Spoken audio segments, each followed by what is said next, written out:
आधिकारिक रूप से चुनाव का सिंबल मिलने पर मैं सबसे पहले अपने राष्ट्रीय अध्यक्ष जी को धन्यवाद दूंगा, जिन्होंने सिंबल ही नहीं दिया, मुझे भरोसा दिया है। और उन लोगों के गाल पे तमाचा है जो हार के खौफ से फर्जी आपत्तियों को लगाकर, जिनकी इतनी हिम्मत नहीं है कि मुझसे चुनाव में लड़ें, फर्जी आपत्तियों को लगाकर मेरा पर्चा खारिज करवाना चाहते थे। उनके तमाम त्रुटियां मेरे पास किसी ने व्हाट्सएप पर भेजा था, अगर कहिए तो मैं दिखा दूं। मेरे व्हाट्सएप पर किसी ने भेजा था जो उनके हैं, लेकिन मैं इन सब में यकीन नहीं रखता हूं। जनता के बीच से चुनकर जाना, जनता के लड़के जाना, मैं जब आत्मविश्वास है, मुझे अपने घोसी की जनता पर भरोसा है, तो मैं ये रास्ता क्यों लूं कि किसी का पर्चा खारिज करा दूं। लगातार लखनऊ से लेकर दिल्ली से दबाव बनाए रहे, लेकिन मैं रिटर्निंग ऑफिसर का भी धन्यवाद करता हूं कि उन्होंने बिना किसी दबाव में आके आए निष्पक्ष निर्णय दिया है। किस तरह की आपत्तियां खिलाफ पड़ी? ये देखिए, उनके खिलाफ मुझे किसी ने सब भेजा था, मैं भी चाहता तो आपत्ति डाल सकता था, और इसमें आपत्तियां ऐसे हैं कि कोई जवाब नहीं दे सकते। मसलन 2022 के विधानसभा चुनाव में उनकी इनकम 19-20 में 4.5 लाख थी, लेकिन 2024 में आते आते सेम 19-20 में 6.5 लाख हो गई। बैक डेटेड कैसे बढ़ा सकते हैं? तमाम है, ऐसे तमाम है, लेकिन मैं सोचा कि फिर तो हल्कापन हो जाएगा। अरे चुनाव के मैदान में आए हैं, लड़े, जनता के बीच में जाए, जनता का विश्वास जीते।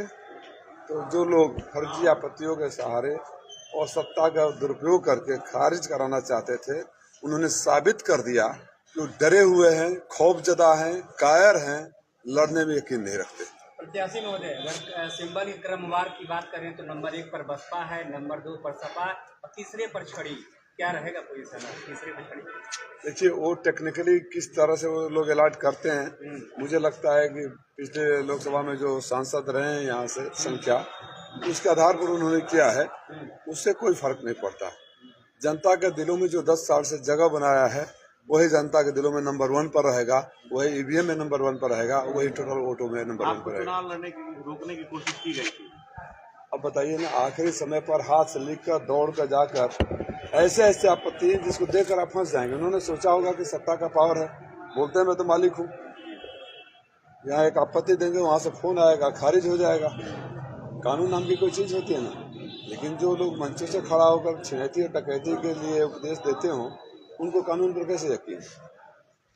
क्या लगता है, समाजवादी पार्टी के नेता रामहरि चौहान ने इस्तीफा दे दिया सपा से, और उन्होंने आरोप लगाया कि चौहानों को टिकट नहीं दिया जा रहा है? उनसे आप जाकर अगली बार पूछिएगा, या मैं अनुरोध करूंगा आप सबसे कि बूथ उनका निकाल कर देखिएगा कि अपनी जिंदगी में कभी वो बूथ जीते हैं अपना। अरविंद राजभर कह रहे हैं कि रसड़ा को मैं जिला बनवा दूंगा अगर जीत गया तो। हंसिए, मुस्कुराइए। आप ये भी कहा जा रहा है कि मऊ को कभी गोवा बना देंगे, बॉम्बे बना देंगे, सिंगापुर बना देंगे। समुद्र कहाँ से लाएंगे? गोवा, सिंगापुर और बॉम्बे तीनों समुद्र के किनारे हैं। मैं मऊ को, कल्पनाथ राय की जमीन को, कल्पनाथ राय जी वाली मऊ को उसी मुकाम पर ले जाऊंगा जिसको मुकाम पर ले जाने का सपना स्वर्गीय कल्पनाथ राय जी ने देखा था। मैं मऊ को वो मऊ बनाऊंगा जो स्वर्गीय कल्पनाथ राय जी ने मिशन शुरू किया था, जो उनका सपना था, उनके सपनों को पूरा करूंगा। मैं मऊ को वो मऊ बनाऊंगा जिसका उदाहरण अगल बगल के जिले देंगे, ना कि मैं फर्जी उदाहरण कहीं और से दूं। 2019 में सपा बसपा के अलायंस था, जितना वोट पाके अतुल राय जीते थे, अगर बसपा का वोट हम अलग कर देते हैं, क्या सिनेरियो देख रहे हैं आप?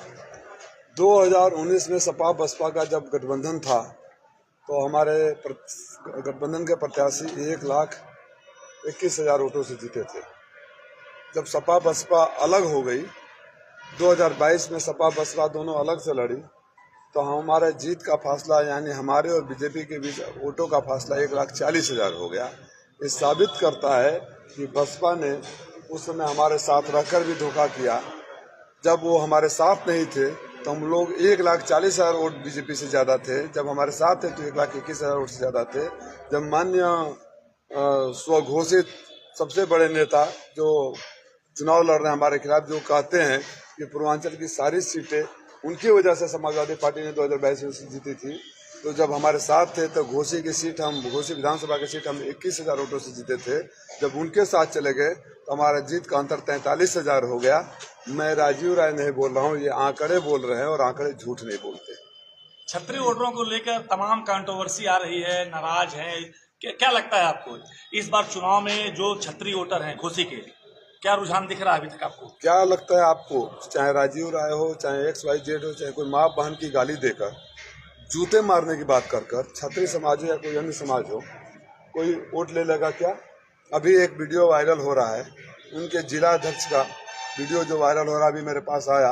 आप सुनोगे तो उतनी गंदी और भद्दी गालियां, घिन आती है ऐसे लोगों से जो राजनीति में रहकर इस तरह की भाषा का इस्तेमाल करते हैं।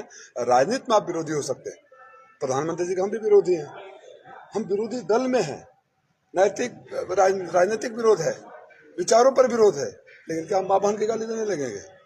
महेंद्र पांडे जी वरिष्ठ नेता है ना, कैबिनेट मिनिस्टर है ना, माँ बहन की गालियां नहीं दी गई।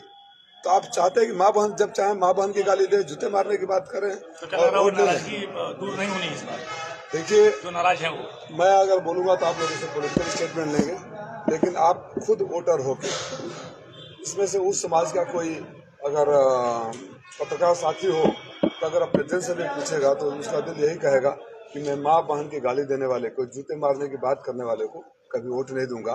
क्योंकि अगर वोटर पोलिंग सेंटर तक पहुंच भी जाता है, वो दबाव में, जब उसकी उंगली ईवीएम मशीन तक जाएगी तो एक न एक पल उससे अपनी माँ का चेहरा याद आएगा, जिस कोख से पैदा हुआ था, जिस माँ ने उनको पैदा किया था, जिस माँ को गाली दी गई थी, उस बहन का चेहरा याद आएगा जिस बहन ने राखी बांधी थी।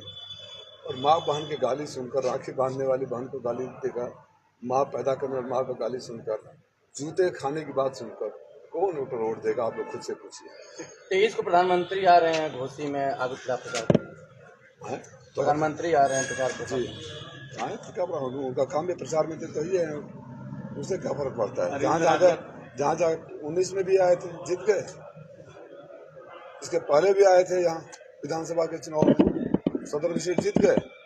कर्नाटक में प्रधानमंत्री जी सबसे ज्यादा रैली किए, कर्नाटक विधानसभा चुनाव में सबसे ज्यादा रैली प्रधानमंत्री जी ने किया और स्ट्राइक रेट सिर्फ 33% था। राहुल गांधी ने वहाँ रैली किया तो उनका 67% था। तो प्रधानमंत्री जी आए, उनका स्वागत है, हमारी धरती पर आ रहे हैं प्रधानमंत्री। मेरे भी हैं, बीजेपी के थोड़े हैं, खाली मेरे प्रधानमंत्री भी हैं। मेरे माननीय प्रधानमंत्री जी का मेरे धरती पर स्वागत है। आशीर्वाद जनता राजीव राय को देगी। मायावती आ रही 19 को, तो भारतीय समाज पार्टी के अरविंद राजभर कह रहे हैं कि वो भाजपा छड़ी को जिताने के लिए आ रही है। मायावती इसको छड़ी को तो सपने देखने पर, झूठ बोलने पर कोई टैक्स लगा है क्या? अभी सरकार ने कोई टैक्स लगाया सपने देखने, झूठ बोलने पे? तो सपने देखे, झूठ बोले, धंधा है। अरविंद राजभर ने कहा, उसका जवाब तो मायावती देगी ना, मैं कैसे दे सकता हूँ? वो लोग भाजपा के लोग बाबा कर रहे हैं कि राजीव राय 5 मुद्दे बता दें, उनको कोई मुद्दा नहीं है, क्या करेंगे 5 मुद्दे किसी का मुद्दा काम करने के लिए? राजीव राय ने 10 सालों से काम करके दिखाया है और राजीव राय मुद्दे जनता को बताते हैं, हर रोज बताते हैं। ऐसे लोगों को नहीं बताएंगे जो 5D में चुनाव लड़े, कुछ जनता ने वोट दिया। आप ये क्यों नहीं पूछते? जनता ने कुछ 1000 वोट दिए थे ना, 50,000 दिए थे, उस जनता को छोड़कर क्यों भाग गए? फिर बनारस भाग गए, बनारस में जनता ने वोट दिया तो हारे, जिसे छोड़कर वहाँ क्यों भाग गए? जो घोसी को शरण स्थली बनाने आए हैं, राजनीतिक घुमंत जाति के प्रजातियों को जवाब देना राजीव राय की जिम्मेदारी नहीं है। पहले वो कुछ करना सीखे, बोलना सीखे, संस्कार में बोले, भाषा को समझे, तब उनको जवाब देंगे। घोसी की जनता राजीव राय ने करके दिखाया है और राजीव राय ने नहीं कहा है कि मैं सिंगापुर और बम्बई बना दूंगा। राजीव राय ने यह कहा है कल्पना अथराई की घोसी को बनाऊंगा, जिस घोसी की मिसाल लोकसभा में लोग जनता